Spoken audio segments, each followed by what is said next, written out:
Hola, ¿qué tal? Hoy vamos a hablar sobre el cálculo de escurrimiento superficial a través del método de curvas numéricas.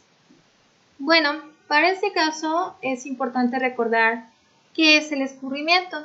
Hablamos de que este fenómeno normalmente ocurre cuando la intensidad de la lluvia es mayor que la capacidad de infiltración del agua.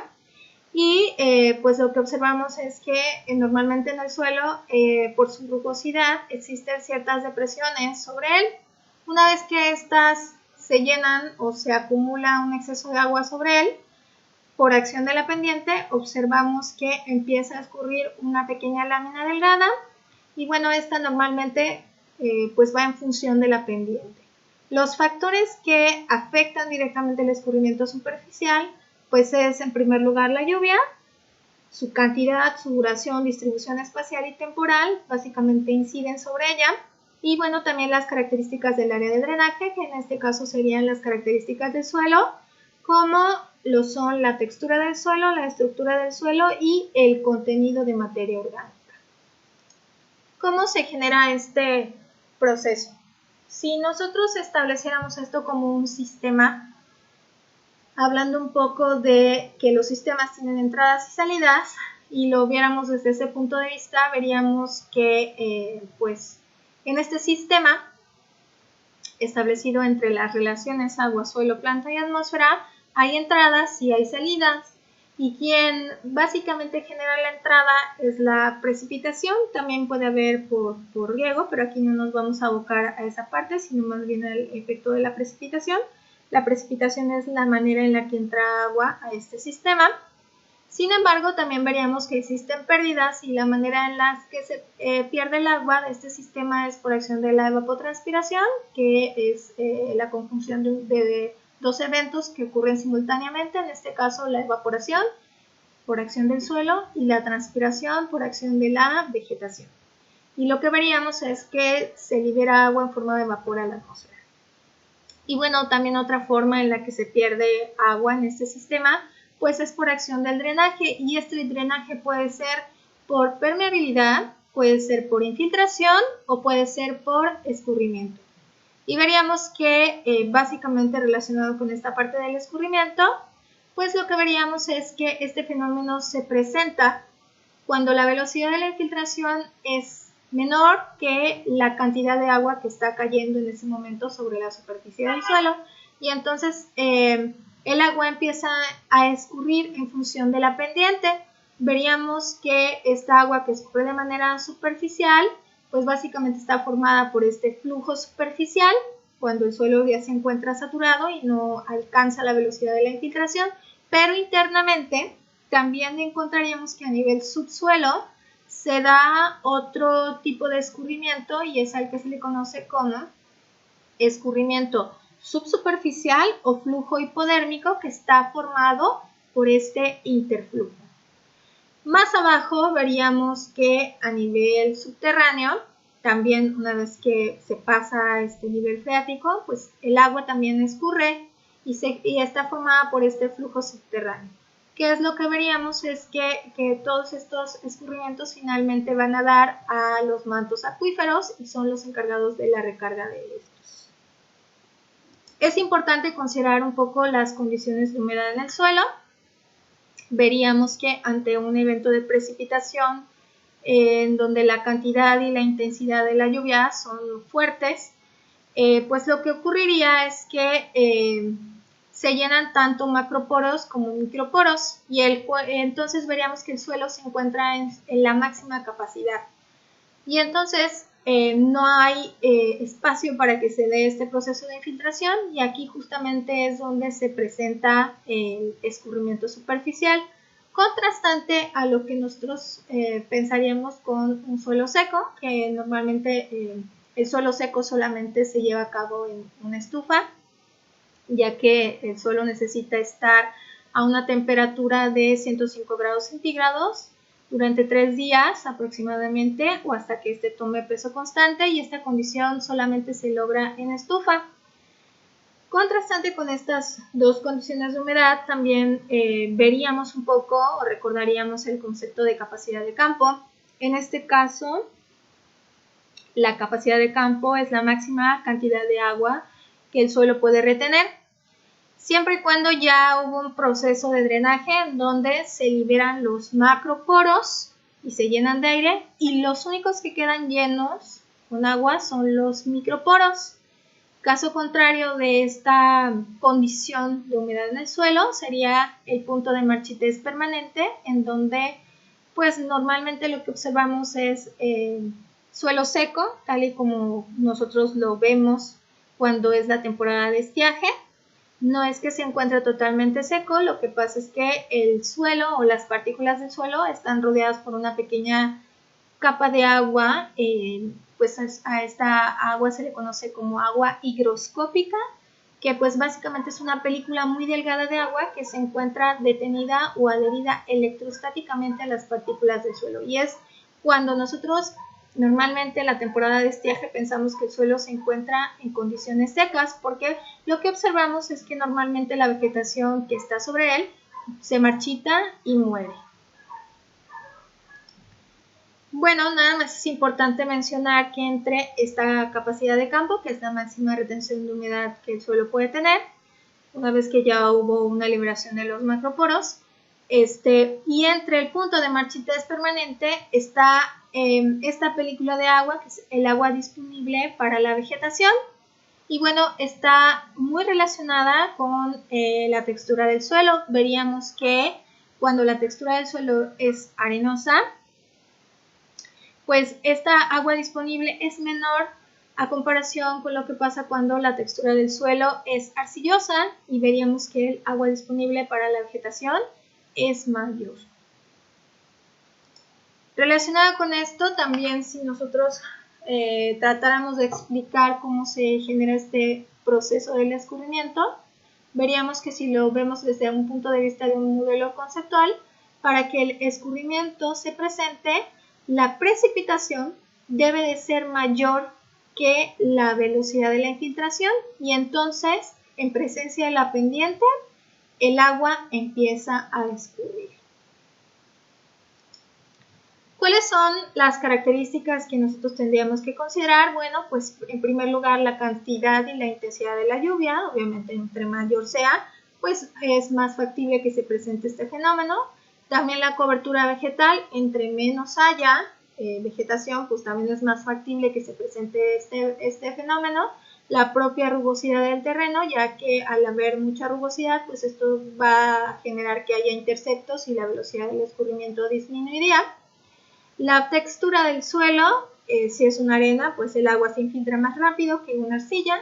El contenido de materia orgánica también reduciría el escurrimiento superficial, y obviamente la pendiente topográfica sería otro factor que tendría un efecto sobre el escurrimiento.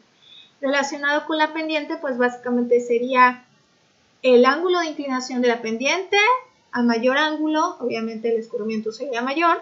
Y bueno, también la longitud de la pendiente, entre más larga sea, pues también mayor sería el escurrimiento que se presente, así como el manejo del suelo que nosotros tengamos. Si tenemos un terreno en donde tiene una pendiente considerable y además le agregamos surcos a favor de la pendiente, pues promoveríamos que el escurrimiento superficial sea mayor aún. Bueno, el método del que vamos a hablar un poquito es el de curvas numéricas, que fue propuesto por la USDA, o lo que es el Departamento de Agricultura de los Estados Unidos. Este método propone una serie de datos que considera la humedad del suelo, para lo cual las curvas numéricas se generaron a base de hidrogramas. Los hidrogramas fueron procedentes de varias tormentas o eventos de precipitación máximos en varias cuencas de Estados Unidos. Y bueno, los hidrogramas no son nada más que gráficos que muestran la variación en el tiempo de la precipitación. En este caso, para poder aplicar esta fórmula, debemos de considerar que la precipitación sea mayor que la retención máxima de humedad en el suelo, ya que si la precipitación es menor que la retención máxima de humedad en el suelo, pues lo que observaríamos es que la precipitación pues no generaría un escurrimiento como tal. Por lo tanto, para poder aplicar esta fórmula, debemos de multiplicar 0.2 por el potencial máximo de retención de humedad. Si esta multiplicación, en este caso, es menor que el dato de la precipitación, pues podríamos aplicar esta fórmula para el cálculo del escurrimiento, porque nos estaría indicando que como hay mayor cantidad de agua que este potencial de retención, pues sí va a haber escurrimiento. Necesitamos entonces el dato de la precipitación y este cálculo de potencial máximo de retención de humedad del suelo. ¿Cómo calcular este potencial? Pues básicamente necesitamos aplicar esta fórmula, es un factor dividido entre la curva numérica. Para poder nosotros determinar la curva numérica que le corresponde al suelo del que queremos hacer el cálculo del escurrimiento, se consideran una serie de tablas y en este caso esas tablas están en función del tipo de suelo del que estamos hablando, de las características propias del suelo, están en función también de la cobertura vegetal y eso nos da un panorama de si tiene mala o buena condición hidrológica y bueno, está en función también del uso del suelo. En primer lugar, necesitamos, como les comentaba, conocer las características del suelo. Una vez que nosotros determinamos cuáles son las características que tiene el suelo, lo vamos a tratar de englobar en alguno de estos 4 grupos. Normalmente los grupos A se refieren a suelos más arenosos o arenas prácticamente. Y los del grupo D son suelos muy arcillosos. Los otros dos serían como más intermedios. Y bueno, tendríamos que conocer las características del suelo y ubicar nuestro suelo en cualquiera de estos 4 grupos. Una vez que ya hicimos la ubicación del grupo, lo siguiente sería identificar la condición hidrológica del suelo y en este caso está en función de la cobertura vegetal. Se dice que es buena si tenemos valores mayores del 75%. Si está entre 50 y 75%, tiene una condición hidrológica regular y mala cuando tenemos valores de cobertura de menos del 50%. Entonces, en función de estas, haríamos la ubicación de la condición hidrológica de nuestro suelo. Una vez que ya tenemos los datos anteriores, lo siguiente es utilizar esta tabla en donde lo que vamos a hacer es ubicar el uso del suelo, ver si existe algún tratamiento práctica. Ya ubicamos nuestra condición hidrológica, si era mala, buena o regular en función de la cobertura vegetal y también ubicamos el grupo de suelo según la letra B, C o D. Decíamos las A pues prácticamente son arenas y las D son arcillas. Y ya una vez que tenemos esta ubicación, pues simplemente tomamos el valor de la curva numérica que le corresponde. Un ejemplo sería este, en donde queremos hacer el cálculo del escurrimiento superficial y previo al evento de precipitación del día que nos interesa hacer el cálculo, registramos 5 días antes, es decir, a mí me interesa conocer el escurrimiento superficial que se presentó en X temporada o en X fecha, en donde yo registré o observé que el dato de la precipitación ese día, por ejemplo, fue de 80 milímetros, o lo que es lo mismo, ese día llovieron 80 litros por cada metro cuadrado. Y entonces lo que tengo que hacer es irme 5 días antes a ese evento, sacar los datos de la precipitación en 24 horas y sumársela a esos 80. Y entonces a partir de esos 5 días más mi evento de 80, yo determino que obtuve una precipitación de 150.6 milímetros o lo que es lo mismo, tuve una cantidad de lluvia de 150.6 litros por cada metro cuadrado de suelo.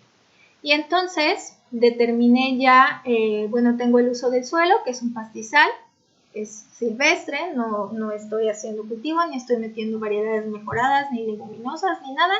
Tampoco tengo un manejo, me dice que tiene una cobertura arbórea del 10% y del 40% de pasto, entonces aquí yo ya estoy viendo que tiene una cobertura mala, ¿no? para identificarlo como una condición hidrológica mala. El suelo pues es un regosol calcárico. Aquí pues nada más tendríamos que conocer las características que tiene el regosol. Hay que recordar que los regosoles son suelos jóvenes. Normalmente solo presentan horizontes de tipo AC. Y bueno, estos suelos son formados a partir de material no consolidado. Son de texturas normalmente finas. Y bueno, además aquí nos está diciendo que tenemos un horizonte diagnóstico calcárico.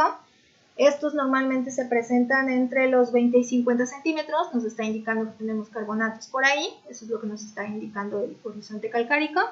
Y bueno, también vemos que la profundidad es de 1 metro, que tiene un contenido de materia orgánica del 1%. Y bueno, con estos datos nosotros podemos irnos a las tablas que vimos anteriormente. Vemos que ubicamos al suelo dentro del grupo B. No es una arena como tal, es más bien de textura fina, pero pues vemos que no es muy bueno, entonces lo ubicamos dentro del grupo B. Tiene una condición hidrológica mala, ya que vemos que pues la cobertura vegetal no es muy buena. Y entonces nos vamos al cuadro 3 y lo que hacemos es ubicar el uso del suelo. No existen prácticas o tratamientos como tal. Ya habíamos visto que tiene una condición hidrológica mala. Lo ubicamos dentro del grupo B por las características del suelo. Y entonces aquí ya determinamos cuál es la condición, la curva numérica que le corresponde, que es de 79. Lo siguiente es calcular el potencial máximo de retención de humedad del suelo. Y en este caso veíamos que es una constante dividida entre la curva numérica, que es de 79. Simplemente aplicamos la fórmula y aquí yo tengo mi potencial máximo de retención de humedad del suelo. Esta es el agua o la cantidad máxima de agua que el suelo puede retener. Son 67.52 litros por cada metro cuadrado. Eso es la cantidad de agua que el suelo puede retener. Y entonces vemos que para poder aplicar esta fórmula necesitamos verificar que el potencial máximo de retención de humedad del suelo sea menor que la precipitación, para lo cual tenemos que multiplicar 0.2 por este potencial y pues vemos que si se cumple, que la precipitación es mayor que el potencial máximo de retención de humedad del suelo y entonces sí podemos hacer un cálculo del escurrimiento superficial, ya que no es suficiente el potencial de retención de humedad del suelo y pues obviamente va a haber un proceso de escurrimiento superficial. Simplemente aplicamos la fórmula anterior y a partir de aplicar la fórmula anterior, lo que vemos es que en esta zona de los 150.6 milímetros que cayeron en ese evento de precipitación, se estarían escurriendo 13.58 milímetros. Es decir, que de los 150.6 litros por cada metro cuadrado de agua que yo obtuve en ese evento, solamente van a escurrir 13.58 litros por cada metro cuadrado. Bueno, con esto terminaríamos el cálculo del escurrimiento superficial.